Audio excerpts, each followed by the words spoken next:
नमस्कार। आपका अखबार के YouTube चैनल पर आपका स्वागत है। मैं हूं प्रदीप सिंह। अगर मैं आपसे एक सवाल पूछूं कि नेहरू गांधी परिवार के मन में इस समय सबसे बड़ा सवाल क्या होगा, किस बात की चिंता उन्हें सबसे ज़्यादा सता रही होगी, तो आप कहेंगे कि भाई चुनाव में गठबंधन बन जाए, चुनाव में जीत हो जाए, सरकार बन जाए। ये सब तो उनकी इच्छा है, ये महत्वाकांक्षा है। जो परिस्थिति है उसमें कितना ये कठिन और कितना सरल है ये मुझे बताने की ज़रूरत नहीं है। तो उनके मन में ये सवाल अभी नहीं चल रहा होगा।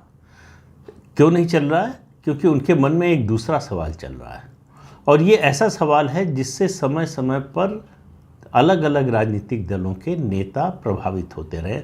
उन सब के सामने ये चुनौती आती रही। उन सब ने इस चुनौती से निपटने की कोशिश की है। ज़्यादातर सफल नहीं हुए, कुछ सफल भी हो गए।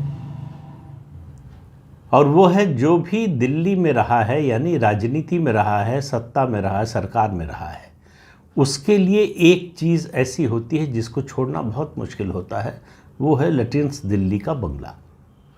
लटिन्स दिल्ली का बंगला जो है उसका आकर्षण ऐसा है कि उसके लिए लोग पार्टी भी बदल लेते हैं। मैंने एक वीडियो भी बनाया था इसी विषय पर, बहुत से उदाहरण दिए थे। उनमें एक उदाहरण था राजा दिनेश सिंह का। इंदिरा गांधी के किचन कैबिनेट के सदस्य माने जाते थे, बड़े मंत्री थे, विदेश मंत्री रहे और प्रभावशाली नेताओं में थे, लेकिन 77 में हार गए तो बंगला जाने वाला था, तो उन्होंने पार्टी बदल ली। और ऐसे तमाम लोग हैं। फिर एक दौर ऐसा चला जब नेताओं ने, जो उनके पिता या परिवार के लोग उनमें रहते थे, उनका देहांत हो गया, तो उस बंगले को उनके म्यूज़ियम में या उनकी यादगार में जो है बदलने की कोशिश की। वो दौर चला, वो भी ख़त्म हो गया। सबसे आखिरी मुझे जहाँ तक याद है 2 लोगों का मामला, वो था अजीत सिंह का, जो चौधरी चरण सिंह के मकान को जो है चौधरी चरण सिंह स्मारक के रूप में बदलना चाहते थे, और दूसरा रामविलास पासवान का। उनके सबसे लेटेस्ट मुझे लगता है वही है, जब चिराग पासवान जो है उस बंगले को छोड़ना नहीं चाहते थे और अपने पिता की स्मृति में उसको बनाना चाहते थे। सरकार ने होने नहीं दिया। इस सरकार ने जितने लटिन्स दिल्ली में ऐसे लोग थे जो डिज़र्व नहीं करते थे कानूनी रूप से जो हकदार नहीं थे, उन सबको बाहर किया। और इस सरकार के खिलाफ जो माहौल बना है, ये जो लेफ्ट लिबरल इकोसिस्टम है, उसकी जो परेशानी है, उसका दुख है, उसकी जो तकलीफ़ है, उसमें ये एक बहुत बड़ा मुद्दा है कि बरसों बरस से, दशकों से ऐसे लोग रह रहे थे जो सरकार के कृपा पात्र थे, इसलिए रह रहे थे, सरकार का यानी कांग्रेस का समर्थन करते थे, इसलिए रह रहे थे ऐसे बंगलों में और मामूली किराए पर। तो पूरी सुख सुविधा का लाभ उठा रहे थे। उनको छोड़कर जाना बड़ा मुश्किल लगता था। लेकिन नेहरू गांधी परिवार इस देश का एकमात्र परिवार है जो लगभग एक शताब्दी से कभी निजी मकान में रहा ही नहीं। जवाहरलाल नेहरू ने जब इलाहाबाद का आनंद भवन छोड़ा, तब से लेकर अभी तक ये पहली बार हुआ है कि पहले प्रियंका और फिर उसके बाद राहुल गांधी निजी मकान में रहने के लिए गए। ये देश में कितना बड़ा बदलाव है, इसका शायद आप अंदाज़ा नहीं लगाते हैं। इसको बड़ी सामान्य सी बात मानकर छोड़ देते हैं।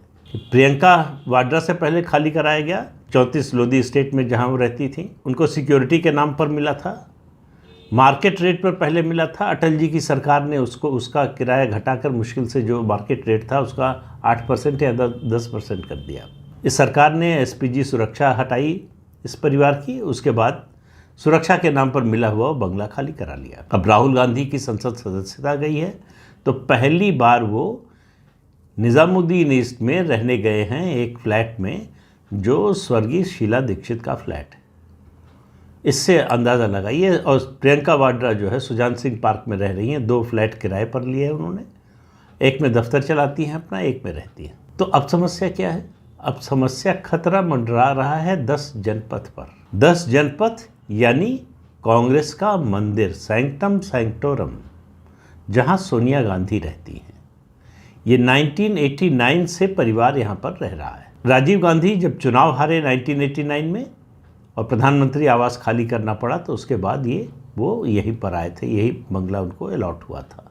1991 में राजीव गांधी का देहांत हो गया, सोनिया गांधी न सांसद थी, न विधायक थी, न मंत्री थी, न पार्टी की पदाधिकारी थी, न कांग्रेस की अध्यक्ष थी। उसके बावजूद 10 जनपथ में रहती रही। कब तक? 1991 से, जब राजीव गांधी की हत्या हुई, 1998 जब वो कांग्रेस की अध्यक्ष बनी।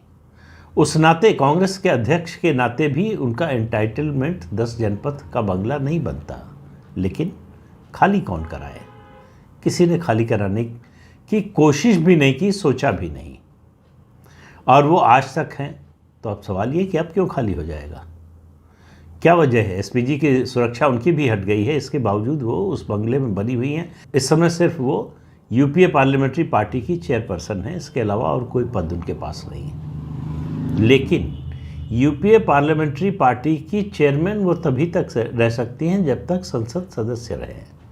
तो उनका जो स्वास्थ्य है, उसके कारण इस बात की बड़ी प्रबल संभावना है कि इस बार रायबरेली से वो चुनाव न लड़े। अमेठी और रायबरेली खाली की जा सकती है प्रियंका और राहुल के लिए, बशर्ते अखिलेश यादव से अलायंस हो या अखिलेश यादव इन दोनों सीटों पर अपने उम्मीदवार न खड़े करें। लेकिन इस बात की संभावना, ये गठबंधन होगा नहीं होगा ये तो बात की बात है, लेकिन इस बात की संभावना बड़ी प्रबल है कि सोनिया गांधी लोकसभा का चुनाव न लड़ें। ऐसी खबर है, कहा जा रहा है कि अभी जो 17-18 जुलाई को कर्नाटक में बैठक हुई, उस बैठक के दौरान, पहले दिन 17 को अनौपचारिक बैठक के दौरान, जो सिद्धारमैया मुख्यमंत्री ने डिनर का आयोजन किया था, रात्रि भोज का, उस दौरान उन्होंने सोनिया गांधी से बात की। उन्होंने पेशकश की कि वो कर्नाटक से राज्यसभा में चली जाए। लगभग 8-10 महीने बाद, यानी मार्च 2024 में कर्नाटक से 4 राज्यसभा की सीटें खाली होंगी, जिन पे 3 जो है वो कांग्रेस के सदस्य हैं, तीनों रिटायर हो रहे हैं, और एक सदस्य बीजेपी का रिटायर हो रहा है। और जो असेंबली के इस समय गणित है, उसकी जो संख्या बल है, उसके अनुसार कांग्रेस को 3 सीटें और बीजेपी को 1 सीट मिलेगी। इन 3 में से कहा जा रहा है कि एक सोनिया गांधी के लिए खाली रखना चाहते हैं, या सोनिया गांधी को देना चाहते हैं सिद्धारमैया। अब देना क्या चाहते हैं? जाहिर है कि उन तक ये बात पहुंचाई गई होगी, वरना सोनिया गांधी को राज्यसभा में जाना है ये सिद्धारमैया को कैसे मालूम हो जाएगा, और उनको चुनाव नहीं लड़ना है 2024 का, ये उनको कैसे मालूम हो जाएगा? तो जाहिर है कि उन तक ये बात पहुंचाई गई होगी। अब सवाल यह है कि सोनिया गांधी राज्यसभा क्यों जाना चाहती हैं? उनको मालूम है कि अगर राहुल गांधी फिर लोकसभा चुनाव जीत जाते हैं, प्रियंका वाड्रा भी जीत जाती हैं, तब भी उनके नाम से 10 जनपद का अलॉटमेंट नहीं हो सकता। लेकिन सोनिया गांधी चूँकि रहती रही हैं, तो राज्यसभा चली जाएंगी तो उनके नाम से अलॉटमेंट हो जाएगा। हालांकि मुझे तकनीकी रूप से मालूम नहीं है, क्योंकि वो मकान जो है वो लोकसभा पूल का है। राज्यसभा पूल में सरकार उसको परिवर्तित करे या न करे, ये सरकार का अधिकार है, यानी हाउस की जो पार्लियामेंट की कमेटी होती है, हाउसिंग कमेटी, उसका अधिकार। तो ये तो तकनीकी मुद्दे हैं। लेकिन अभी बंगला 10 जनपद बचाने की बड़ी जद्दोजहद है। इस समय उनके लिए प्रायोरिटी ये है कि 10 जनपद बना रहे, क्योंकि वो शक्ति का केंद्र है। राहुल गांधी छोटे फ्लैट में चले जाएं, प्रियंका वाड्रा निजी फ्लैट में चली जाए, वो उसका महत्व कम है। सोनिया गांधी को अगर किसी निजी मकान में जाना पड़े, ये कांग्रेस के लोगों के लिए बड़ा झटका होगा। और ये ऐसा नहीं कि ये समस्या पहली बार इस परिवार के सामने आ रही है।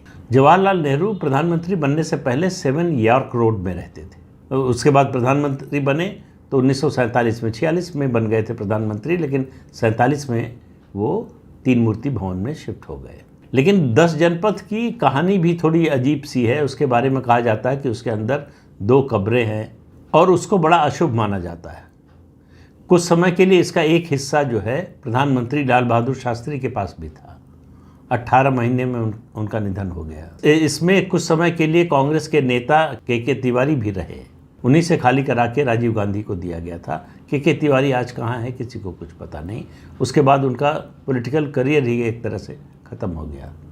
राजीव गांधी गए, 1989 में गए, और उसके बाद जो है 1991 में उनकी हत्या हो गई।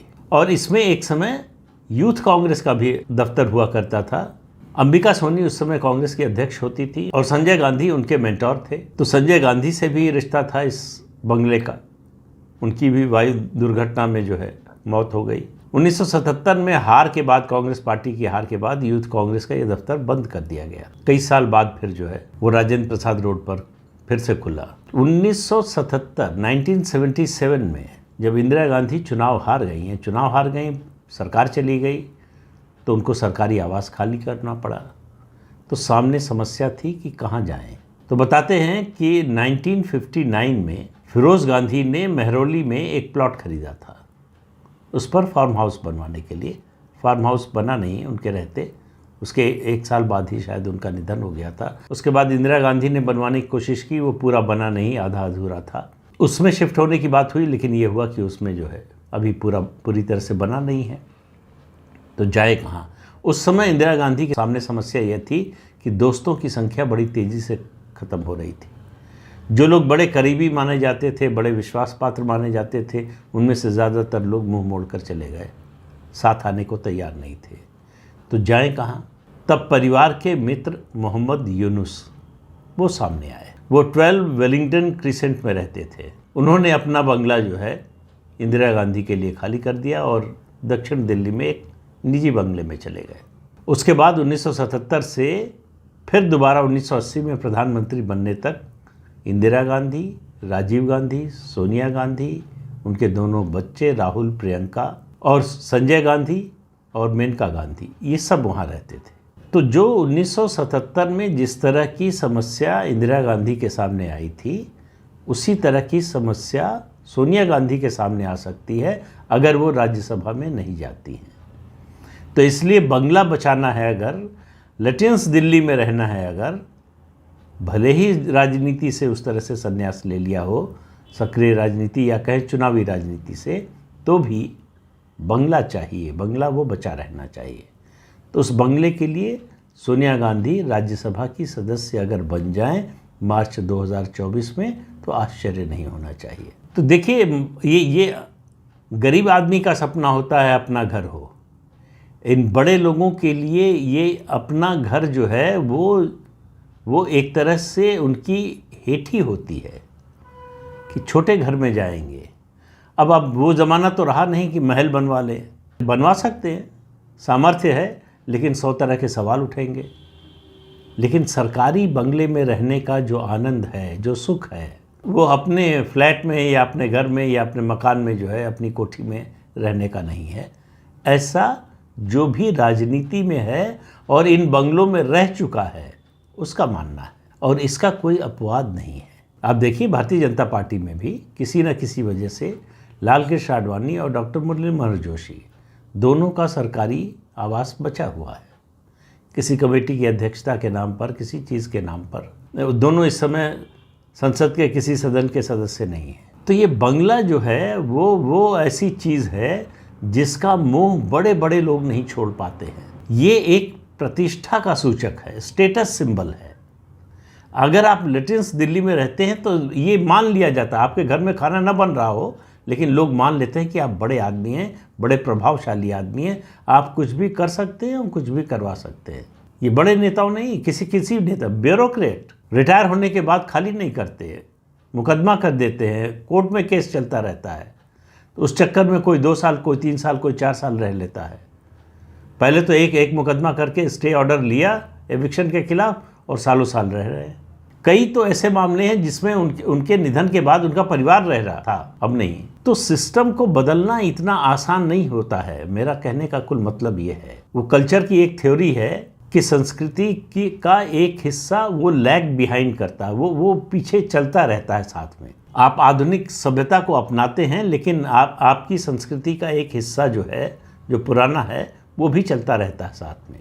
राजनीति के मामले में भी है कि ये जो बंगले का मोह है, ये साथ में चलता रहता है।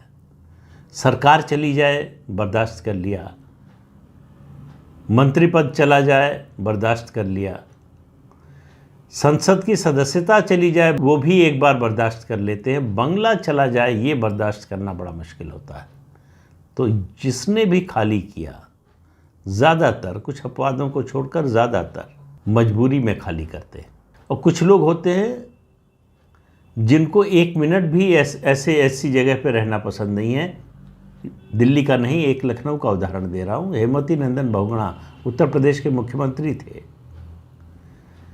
दिल्ली से आए, सीधे राजभवन गए, इस्तीफा दिया। उनसे कहा गया था, इंदिरा गांधी उस समय प्रधानमंत्री थी और इमरजेंसी लगी हुई थी। राजभवन गए, इस्तीफा दिया। राजभवन में ही लाल बत्ती की गाड़ी छोड़ी, रिक्शे से आए लौटकर और ठेले बुलाकर ठेलों पर रात में ही सामान लादकर सरकारी आवास छोड़कर चले गए। ऐसा उदाहरण मुझे अभी फ़िलहाल तो इस समय तुरंत याद नहीं आ रहा कोई। तो ऐसे भी लोग हैं, लेकिन ऐसे लोगों की संख्या दाल में नमक से भी कम है। तो इस अंक में इतना ही। अगले अंक में फिर मिलेंगे किसी नए मुद्दे के साथ। तब तक के लिए अनुमति दीजिए। आपसे अनुरोध है कि ये चैनल देखिए, शेयर कीजिए, लाइक कीजिए और सब्सक्राइब जरूर कीजिए। नमस्कार।